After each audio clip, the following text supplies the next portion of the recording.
All right, thank you, Peter. And when you see me, you know that the conference is drawing to a close. So as this conference draws to a close, please allow me to share one final reflection. I'm going to tell you a little bit about a little wedding gift that I received, and it's left in my master bedroom at home. And it is a word love made out of wood. Now, if you look at that word love on the surface, it would look very, very nice. It would look like it is all in one piece. And it seems to be that there is no issue whatsoever with the entire thing. But when you look closer at it, that word love, you realize that it's made out of wood. It fell down many, many times, and there are many cracks and many chips and many parts that have broken off over time. And if you look closely, you would see the remnants of glue that have held the thing together, and you would see that there are a lot of times that I have helped to mend it back together to make sure it is all in one piece.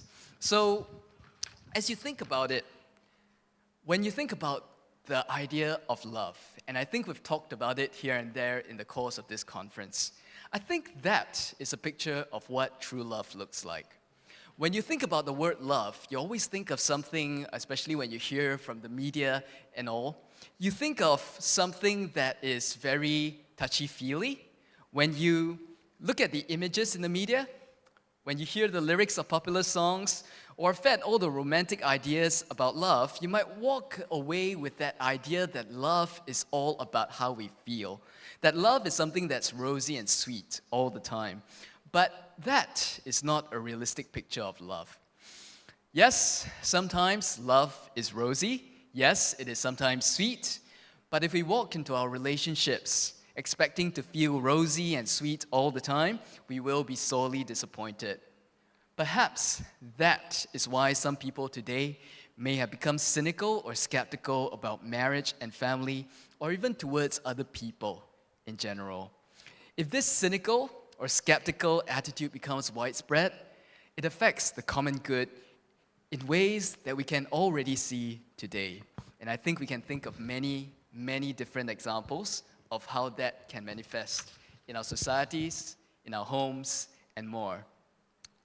But then, when we think about building strong marriages, nurturing children, and cultivating intergenerational bonds, these things require hard work, and most of all, they require love. But what kind of love are we talking about? We're talking about a true kind of love that involves feelings, yes, but it is not only about one's feelings. Instead, true love involves sacrifice. It puts the needs of others before oneself. When things break down, and things often do break down, love does the hard work of putting things back together again. And just as each of us is unique, the love that you can give is unique too.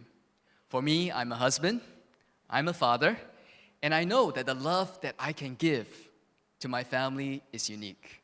There is no one else who can give that love to my family. If they tried, it will not be received the same way. Certainly, my family members will not feel that same way.